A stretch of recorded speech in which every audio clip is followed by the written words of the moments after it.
Guys, welcome back to my channel. This is ChukwumaijemNwosu, the solutionist. And if you haven't subscribed to my men's channel, go ahead and do that. And this channel here is the money channel, like Coach would say, the money mindset channel. So this is not a channel where I talk about money. This is a channel where I do things that pertain to money. So all you're gonna see in this channel is way for men to earn. If you're trying to earn money, this is a channel for you. But today, let's get to the subject. Today I'm in Paxton, Illinois. I just came from court. My court fees were $600 and something. And you're asking why court fees? Well, as you see the thumbnail, I had a close call with death, right? I almost lost my life. And it was doing this Turo thing. Turo is a beautiful hustle. I love the hustle. Make very good money doing Turo. But on this one day, I almost lost my life. So in this episode, I'm going to tell you the story how I almost lost my life doing Turo. I know it's funny. I'm a guy that's used to having close encounters with death. And at this point in my life, it's been about 6 to 8 times I almost lost my life.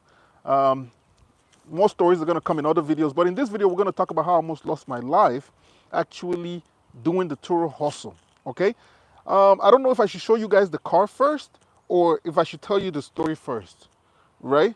Well, I think I should show you a little bit of the car first, and then maybe I'll tell you the story eventually. So this is what the car looks like right here, okay? So this car that I survived the crash in. So quickly, I'm gonna go ahead and tell you the story, okay? So let me tell you the story. As most of you know, I hate to waste anybody's time, right? So wasting your time is something that I hate to do. I hate to waste your time because I know your time is very valuable and I value your time. So in this scenario here, as you can see, this is the car. What had happened was that on the early hours of March the 25th, right? I had so many rentals that were going out. You could call me a small tour group. I have about 23, 25 cars. Right now, actively, I have a little bit over 8 cars active on Turo. I have some private rentals, and I have other things going on. So on this day, on March, I had so many cars going out on Turo. Let's get to the point. And I had to get those cars ready. So I had gotten little sleep because the day before I was busy, doing my usual hustle, going around getting stuff done. And I came back home, took a little break, got some stuff to eat, and I went out to clean up the cars. So from about midnight on the early hours of March 25th, I cleaned cars all the way to early hours of the 25th. So let me move this camera around so you guys could catch me better. All right, so this is it right here. Let's see. This is better, I think. Okay. Oh, maybe that was better. Let's see. I'm trying to get a nice angle. Okay. I think this is a better angle. Yeah. Okay. So what had happened was that I cleaned cars all night. Okay. I had a rental car going out that morning at somewhere around 10 a.m. I had another rental car going out at noon, and I had a delivery to make. I had a rental car going out at 8 a.m. and I had a delivery to make to Champagne, Illinois at 10 a.m. This car is the car that was supposed to be delivered to Champagne, Illinois at 10 a.m. Unfortunately, this car did not make it to Champagne, Illinois. Okay, so after working, I had planned that I was going to do my best to finish clean up all the cars by say 4 a.m., 5 a.m., catch 2 hours of sleep. It takes about an hour, 30 minutes to get to Champagne. So I always account for 2 hours to get to Champagne, Illinois. But 2 hours was enough. But the problem was that I didn't finish cleaning the cars till 6 a.m. So 6 plus 2 is 8. I needed to be there at 10. So after I cleaned up the cars, I had to go get ready, exercise, shower, do my thing, and get ready to go out to Champaign, Illinois. By the time I was done doing all these things, it was almost 7. I was like, I might as well start heading there. So I was projected to get to Champaign, Illinois an hour early. Okay? But I didn't make it to Champaign, Illinois. Okay? On my way to Champaign, Illinois, somehow, between uh, trying to get my mojo on, just trying to do things to keep me up, keep me entertained. You know how it is when you're driving and you're tired. I don't know, somewhere before Paxton, Illinois, I don't know if I was not paying attention. I don't know what happened exactly. To my utmost recollection, I fell asleep, I believe, or I just blacked out for a second. And next thing, I opened my eyes, there was a truck right in front of me.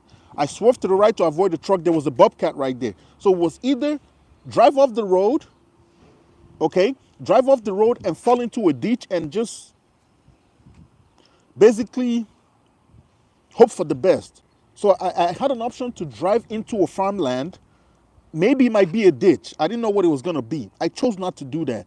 I chose to go around the truck and come out through the front. But on my way, I swerved to the right. There was a bobcat right there. So I hit the bobcat in the back of the bobcat, right? And after I hit the bobcat in the back, my windshield scattered. I lost control of the vehicle. The whole car crashed. I hit my knuckle by the shifter. My glasses, I wear glasses. Today I'm wearing contacts so I could wear my shades.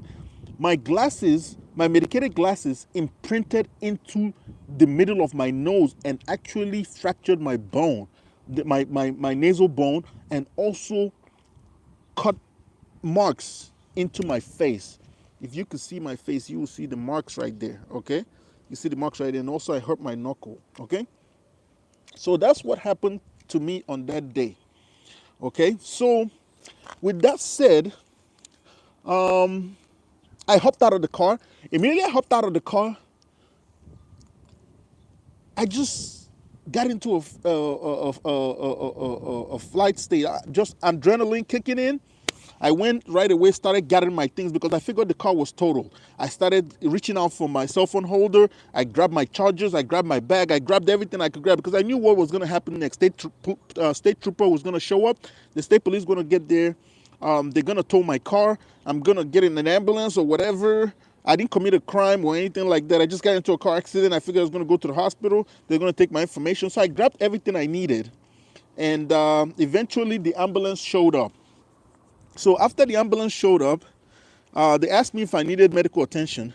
Because of how my hands was feeling and how the bleeding coming from my face, I noticed it after I got out of the car that I was bleeding. I thought I split my head open.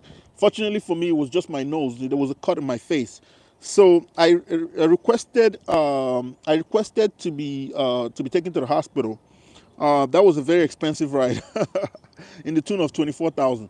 But anyway, that happened, and I went to the hospital. They took me in the ambulance. I grabbed my stuff. I tried to grab my, I'm going to show you later. I tried to grab my lock box that is attached to the car that I was going to put the key inside for the person that I was making the 10 a.m. delivery to grab the key, but I never made it there at 10 a.m. So the lockbox was stuck in the car, but I just grabbed the lockbox here right now. We're going to get to this story, later down the video. So anyways, they took me to the hospital. If you get into an accident in the United States and you don't have insurance, I feel sorry for you. The healthcare system in this country is great. It's not for poor people. If you don't have money, I feel sorry for you. If you are poor, I feel sorry for you because the healthcare system, the way it's designed, your life, I don't care. I don't think your life matters. I don't think your life means much. Anyway, I got to the hospital. They were more interested in giving the state trooper my pee and on my test, my urine test samples and blood test samples to check for drugs. So I got the doctors and nurses to come in there. They gave me a tetanus shot. They did so many things. They rushed me to through this whole circus of racking up bills. They took me to radiology. They took me to x-ray. They took me to this. They did everything to rack up the bill as much as possible, all in the name of checking me out. But at the end of the day, I was appreciative. But when I saw the bill, I felt differently. Anyways, at the end of the day, they did all that to me at the hospital. Could you guess what they never did? Nobody ever bothered to treat the injury on my face or check my hand.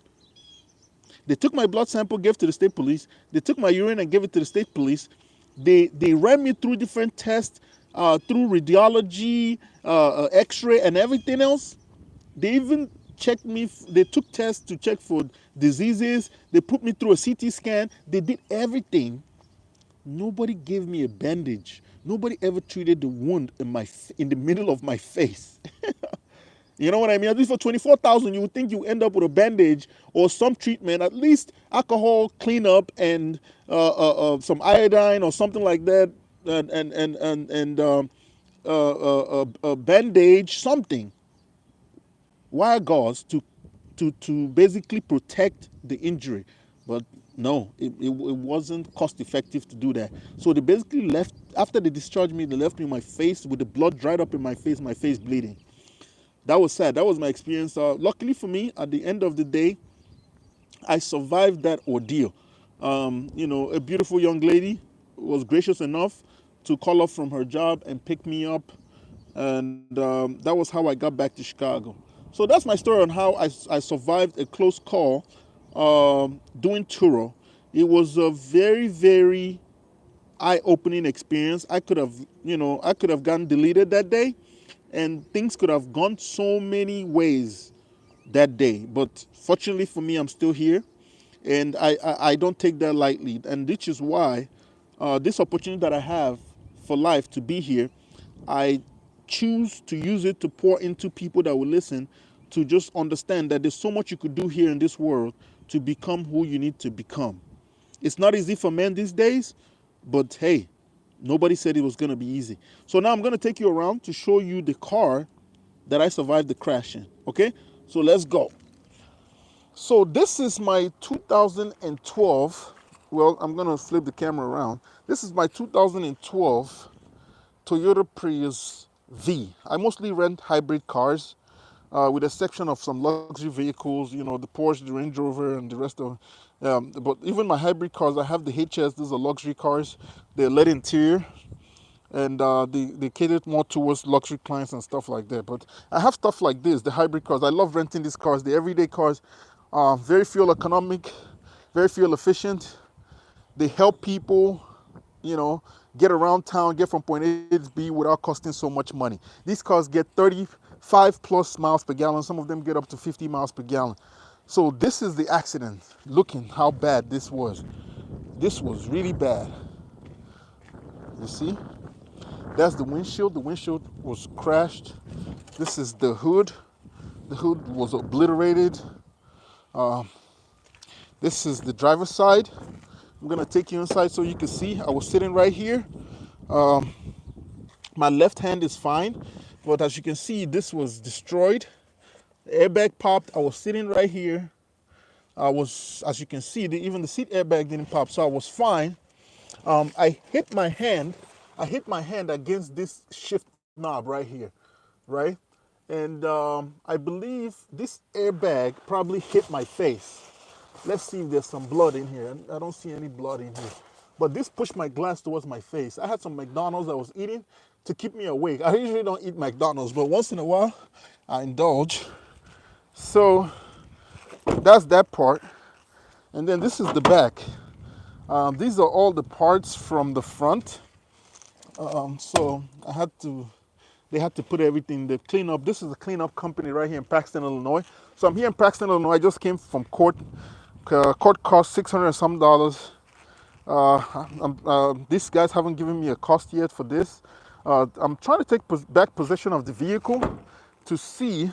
I'm trying to take back possession of the vehicle to see if I can use it for parts. I could use the engine on this car, buy another one. Most of the time, these cars, they go up to 200, 300, 400,000 miles. I could buy one with a bad motor and I could just transfer the motor. So I'm trying to see if that's possible. I like the wheels too. As you can see, the wheels on this car they're pretty nice. So I was gonna take that. I already took out my GPS tracker. I took out a bunch of stuff. If they give it to me for a reasonable rate, I will consider taking back the vehicle. But if they don't give it to me for a considerable rate, yeah, I'll just let it go. I took out a bunch of stuff that I needed. I don't even know if the motor is good. So the lock boxes, if you see my other videos, my lock boxes always hang down from here. So I was just here today in order to take my lockbox. There was no way to get it because the car has no power. I have to break this glass. And while breaking this glass, I cut my hand again. So this car just keeps hurting me. So it's time to let it go. Or, that's just lack of accountability on my part. I keep hurting myself, but I'm going to stop that. So, yeah, so that's the car. And I'm doing everything to basically let this car go. But if they give it to me for a fair price with the storage and the car sitting here all this while, I'll take it back. I could use the wheels on a different car. I could use the engine, transmission, maybe leather seats. I could move the leather seats into a different car since the seat airbags are still good. I could still use it. I took my plates already. The city sticker is expiring in June.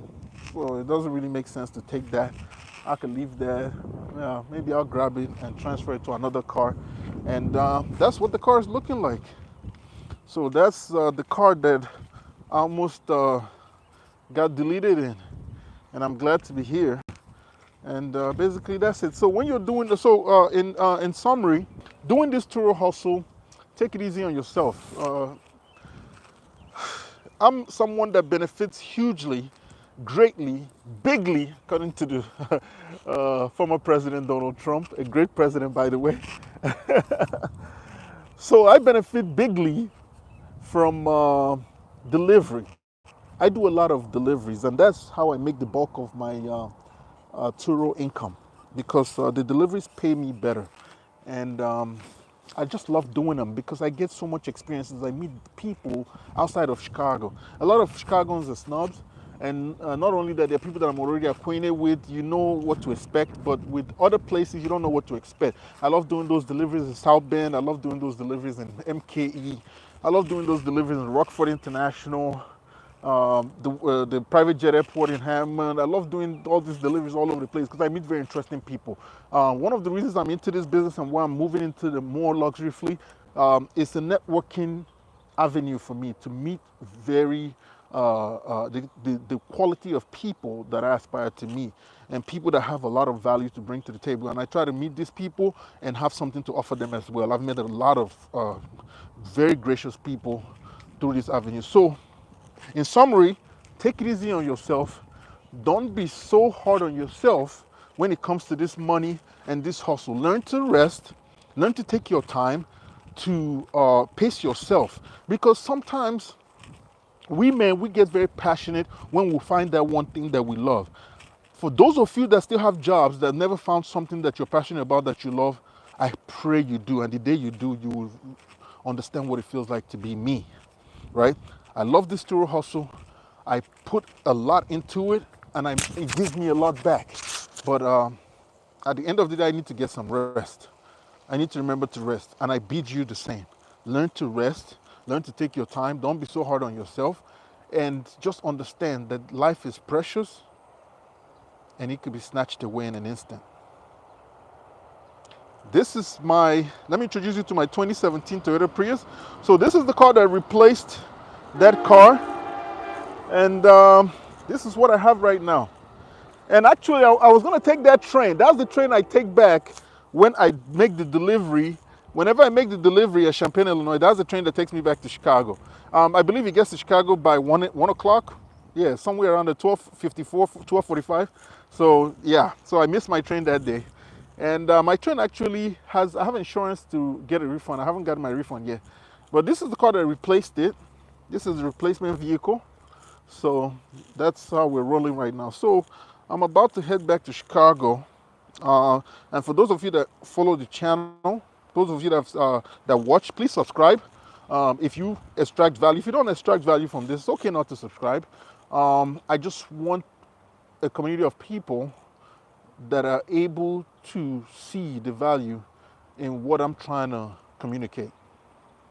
Appreciate you for watching. You have a lovely day.